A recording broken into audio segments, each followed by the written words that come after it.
Я очень рад, что у меня есть такая возможность сказать несколько слов в этот день для тебя, для матушки Горачандрики, для всех преданных. Я думал о том, о каких качествах говорить, и я скажу о 3 качествах, которые очень сильно вдохновляют меня в тебе. Первое качество — это верность.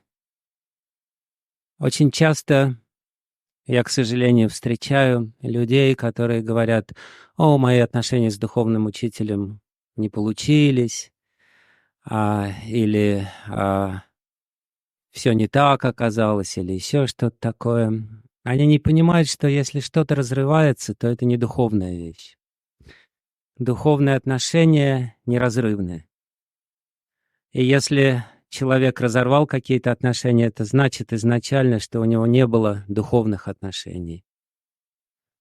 Невозможно разорвать отношения с духовным учителем, невозможно разорвать никакие духовные отношения, потому что все духовные вещи вечны.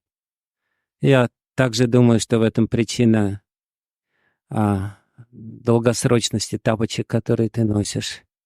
Они тоже приобрели духовную природу. Но мне хотелось сказать об этом. Я очень рад был, когда мы недавно разговаривали с тобой, и мы вспомнили о нашем, ну, скажем так, первом духовном учителе. Меня очень тронуло то, что ты выразил большую благодарность ему и сказал, что по-прежнему все это в твоем сердце. Отношения с ним и то, что он мне дал, по-прежнему тоже в моем сердце. Я по-прежнему благодарен ему. И я никогда не мог понимать людей, которые говорили, все было неправильно, все было не так. Это значит изначально, что отношения строились не на той основе. Это значит, что мы пытались получить оттуда не то, что нужно, не какие-то духовные вещи. Вот, поэтому я очень благодарен тебе за это, за то, что ты показываешь пример вечности духовных отношений. И когда отношения строятся на духовной основе, то они неразрывны. Второе качество, о котором мне хотелось сказать, это твоя абсолютно полная естественность и спонтанность. Когда ты даешь лекции, ты даешь их абсолютно спонтанно. Когда ты отвечаешь на вопросы, эти вопросы сами выходят из тебя.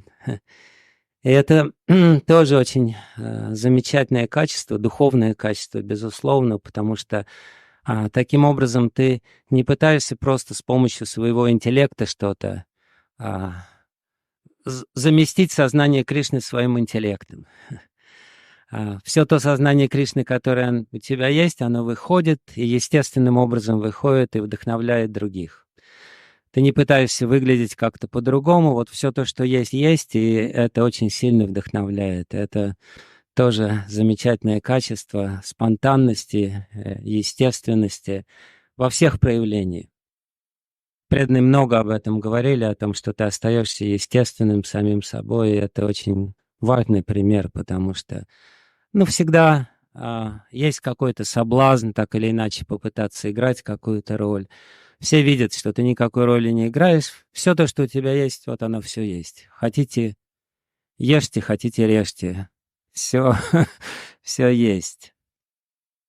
И третье качество, о котором мне хотелось сказать, оно похоже на первое качество, но тем не менее это немножко другой аспект его. Это некое... Они на самом деле все 3 описания вот того, как я вижу твою духовную природу. Третье качество — это целомудрие. Мне очень нравится, ну, какое-то... Я даже не знаю, как это объяснить и как это проявляется, но вот само ощущение целомудренности, которая исходит от тебя в отношениях с другими людьми, наверное, больше всего я чувствую это качество или проявление этого качества в твоих отношениях с Матаджи Горачандрикой.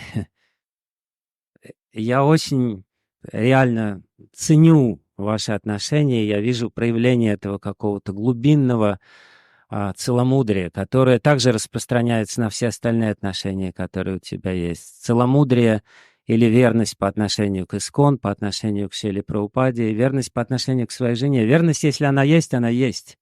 Человек не может быть неверным своей жене и верным Шриле Прабхупаде. Так не бывает. Человек, если он верен, он верен. Если он целомудренен, он целомудренен. Поэтому спасибо тебе большое за все эти качества. Я очень рад, что у меня была возможность такая сказать тебе это в лицо. Харе Кришна.